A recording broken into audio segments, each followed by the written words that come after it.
ഞാൻ കുറേ ആയിട്ടോ ലോങ് വീഡിയോസ് ചെയ്തിട്ട്. അപ്പോൾ എനിക്ക് തോന്നി ഇന്ന് ലോങ് വീഡിയോ ചെയ്യാമെന്ന്. ഞാനാണെങ്കിൽ എൻ്റെ വീട്ടിലേക്ക് വന്നിരിക്കുക. 2 ദിവസമായിട്ട് ഇപ്പോൾ വീട്ടിലായിരുന്നു. ആര്യൻ്റെ സ്കൂൾ ബസ് എത്തുന്ന സമയമാകുമ്പോഴേക്കും എനിക്ക് വീട്ടിലേക്ക് തിരിച്ചെത്തണം.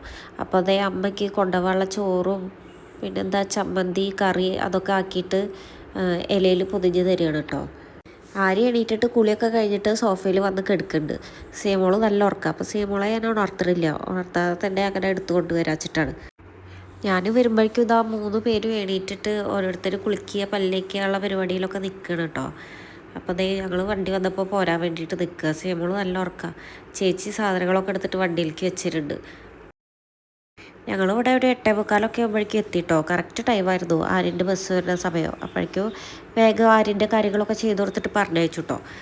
രാവിലെ നേരത്തെ വരുന്ന കാരണം തന്നെ സീമോൾക്ക് ഭക്ഷണമൊന്നും കൊടുത്തിട്ടുണ്ടായിരുന്നില്ല. പിന്നെ അവളെ എണീറ്റിട്ടുണ്ടായിരുന്നില്ല. അപ്പോൾ അമ്മയ്ക്ക് വെള്ളയപ്പൊക്കെ പൊതിഞ്ഞിട്ട് തന്നിട്ടുണ്ടായിരുന്നു. അപ്പോൾ ഞാൻ വന്നിട്ട് അത് കൊടുത്തു കേട്ടോ. ഞാൻ വീട്ടിൽ നിന്ന് വരുമ്പോൾ ഇന്നിപ്പോൾ കഴിക്കാനുള്ള ഭക്ഷണമൊക്കെ കൊടുത്തിട്ടുണ്ട്. അപ്പോൾ വിചാരിച്ചെങ്കിൽ ഇപ്പോൾ പ്രത്യേകിച്ച് പണിയൊന്നുമില്ലല്ലോ. അപ്പോൾ എനിക്ക് ഇങ്ങനെ റൂമിലേക്ക് വന്നപ്പോൾ തോന്നി റൂം ക്ലീൻ ചെയ്യാമെന്ന്. റൂം ഇങ്ങനെ കുറേ ക്ലീൻ ചെയ്യും, പക്ഷേ ഇപ്പോൾ കുറച്ചായി ഡീപ്പ് ക്ലീനൊക്കെ ചെയ്തിട്ട് ഒരു 2-3 മാസമൊക്കെ ആയിട്ടുണ്ടാവും. അപ്പോൾ നന്നായി ഒന്ന് ക്ലീൻ ചെയ്യാമെന്ന് വിചാരിച്ചിട്ട് ക്ലീൻ ചെയ്യാൻ പോവുക കേട്ടോ. ക്ലീൻ ചെയ്യുന്നതിന് മുന്നേ ഈ തലോടയൊക്കെ എടുത്തിട്ട് ഞാൻ ബെഡ്ഷീറ്റിൻ്റെ ഉള്ളിലേക്ക് വെക്കുകയാണ്. ഇല്ലെങ്കിൽ അതിലൊക്കെ പൊടിയാവില്ലേ. അതുപോലെ ബ്ലാങ്കറ്റ് എടുത്തിട്ട് ഞാൻ അലമാരയുടെ ഉള്ളിലേക്ക് വെക്കുകയാണ്. ഇങ്ങനെ ഒരു ലാഡർ വീട്ടിലുള്ളത് ഭയങ്കര ഉപകാരം കേട്ടോ. ഹൈറ്റിലുള്ള ഫാനൊക്കെ ക്ലീൻ ചെയ്യാൻ ഭയങ്കര ബുദ്ധിമുട്ടായിരുന്നു എനിക്ക്. അങ്ങോട്ട് എത്താനൊക്കെ നല്ല ബുദ്ധിമുട്ടാണ്. അപ്പോൾ ഇതുപോലെ സ്റ്റൂളോ അങ്ങനെ എന്തെങ്കിലുമൊക്കെ കട്ടിലിൻ്റെ വേല ബെഡിൻ്റെ വേലൊക്കെ ഇട്ടിട്ട് പിന്നെ അതുപോലെ കയറുന്നിട്ടൊക്കെ ആയിരുന്നു ഫാനൊക്കെ ക്ലീൻ ചെയ്തിരുന്നത്. ഇപ്പോൾ ഈ ലാഡറൊക്കെ വാങ്ങിയതിൻ്റെ ശേഷം ഒന്നിങ്ങനെ ക്ലീൻ ചെയ്യാനൊക്കെ ഭയങ്കര എളുപ്പമാണ്. 2-3 മാസമായല്ലോ ക്ലീൻ ചെയ്തിട്ട്. അതുകൊണ്ട് തന്നെ ഫാനുമൊക്കെ നല്ല പൊടി ഉണ്ടായിരുന്നു.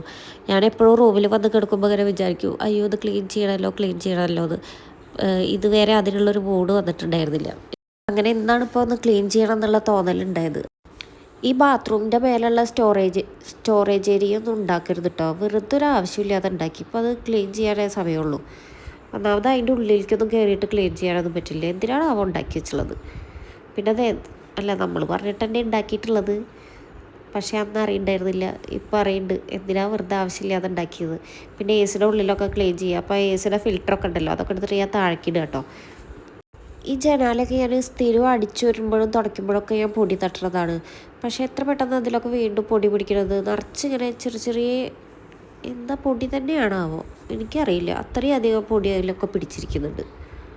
ഇതൊന്നും നോക്കി എന്തോരം പൊടിയായി ഫിൽറ്ററുമൊക്കെ.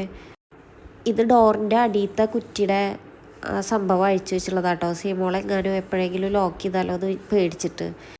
ഈ അലമാരുടെ മേലെ ആവശ്യമുള്ളതും ഇല്ലാത്തതുമായിട്ടുള്ള കുറേ സാധനങ്ങളുണ്ട് കേട്ടോ. എന്തെങ്കിലുമൊക്കെ സീമോള് താഴത്തുനിന്ന് എടുക്കണതൊക്കെ എടുത്തിട്ട് കയറ്റിയിട്ട് ഇവിടേക്ക് വെക്കും. അപ്പോൾ അവൾക്ക് എത്തില്ലല്ലോ എടുക്കാൻ വേണ്ടിയിട്ട്. അങ്ങനെ കുറേ സാധനങ്ങൾ കയറ്റി വെച്ചതൊക്കെ അവിടെ ഇരിക്കുന്നുണ്ട്. അപ്പോൾ അതൊക്കെ ഞാൻ എടുത്ത് മാറ്റിയിട്ട് നേരെ കട്ടിൽ വയ്ക്കാണ് കേട്ടോ വെക്കണത്. അപ്പോൾ എ സിയുടെ റിമോട്ടൊക്കെ അതിൻ്റെ മേലെയാണ്. അപ്പോൾ അതൊക്കെ എടുത്തിട്ട് അലക്കിയിടുകയാണ്.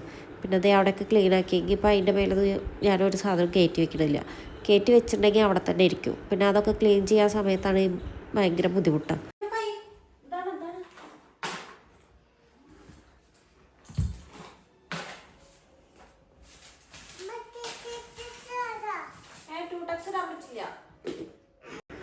ഞാൻ ഈ പണി ചെയ്യുന്നതിൻ്റെ ഇടയിൽ സീമോളെ ഇടയ്ക്കിടയ്ക്ക് വന്നിട്ട് എന്നെ സഹായിക്കുന്നുണ്ട്. അപ്പോൾ ഈ സഹായിക്കുമ്പോൾ ഒരു പണിക്ക് അത് 2 പണിയാവുമെന്ന് മാത്രം.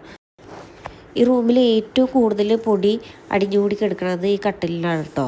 ഈ കട്ടിൽമേലല്ലേ ഞാനും എൻ്റെ കുട്ടികൾക്ക് എടുത്തിരുന്നത്. എന്തായാലും ഈ പൊടിയൊക്കെ ഞങ്ങളുടെ ഉള്ളിലും എത്തിയിട്ടുണ്ടാവും. അപ്പോൾ അത് ഒരുപാട് സമയം എടുത്തിട്ടാണ് ഈ കട്ടിൽ ക്ലീൻ ചെയ്തിട്ടുള്ളത്. കട്ടിലിൻ്റെ അടിഭാഗത്ത് എന്തോരം പൊടിയാണ്. ഈ പൊടി മാറാലൊക്കെ ആയിട്ട് കട്ടിലിൻ്റെ അടിയിലാണ് നിറച്ച് പൊടി കിടക്കുന്നത്. കട്ടിൽ ക്ലീൻ ചെയ്ത് വന്നപ്പോഴേക്കും ആ ക്ലീൻ ചെയ്തിരുന്ന തുണിയുടെ അവസ്ഥ ഒന്ന് നോക്കിയൊക്കെ ആകെ ചീത്തയായി. പിന്നെ അതേ ക്ലീൻ ചെയ്യലൊക്കെ കഴിഞ്ഞിട്ട് ഞാൻ വേഗം അടിച്ചു വരികയാണ് കേട്ടോ. എനിക്ക് അപ്പോഴേക്കും നന്നായിട്ട് വിശക്കാനൊക്കെ തുടങ്ങിയിട്ടുണ്ട്. രാവിലെ നേരത്തെ അവിടെ നിന്ന് വീട്ടിൽ നിന്ന് വരുന്ന സമയത്ത് ഭക്ഷണം കഴിച്ചിട്ടുള്ളതാണ്. 7 മണിയൊക്കെ ആകുമ്പോഴേക്കും ഭക്ഷണം കഴിച്ചിട്ടുള്ളതാണ്. അപ്പോൾ ഞാൻ വേഗം പോയിട്ട് ഇങ്ങനെ ഒന്ന് കുളിക്കണം. കുളിച്ചിട്ട് വേണം ഭക്ഷണം കഴിക്കാൻ. സീമോൾക്കും ഭക്ഷണം കൊടുക്കണം. അപ്പോൾ ഞാൻ വേഗം അടിച്ചു വരി തുടക്കുകയാണ് കേട്ടോ. സീമോൾക്കൊരു സ്ലൈറ്റൊക്കെ എടുത്തെടുത്തപ്പോൾ കുറച്ച് നേരം അതായിട്ട് അങ്ങനെ ഇരുന്നു കേട്ടോ. റൂം ക്ലീൻ ചെയ്യൽ കഴിഞ്ഞിട്ട് മൊത്തമായിട്ടൊന്ന് വീടൊക്കെ അടിച്ചൊരു തുടച്ചു. എന്നിട്ട് പോയി വേഗം കുളിച്ച് ഭക്ഷണം കഴിച്ചിട്ടാണ് കേട്ടോ ഇപ്പോൾ റൂമിലേക്ക് വരുന്നത്. അപ്പോൾ അതേ ഇപ്പോൾ റൂമിലേക്ക് വന്നിട്ട് ഇങ്ങനെ കിടക്കുമ്പോൾ ഭയങ്കര ആശ്വാസമുണ്ട്. കാരണം റൂമൊക്കെ വൃത്തിയായല്ലോ. ഇനിയിപ്പോൾ മേലേക്ക് നോക്കുമ്പോൾ അയ്യോ റൂം ക്ലീൻ ചെയ്യണം എന്നുള്ള ടെൻഷനൊന്നുമില്ല.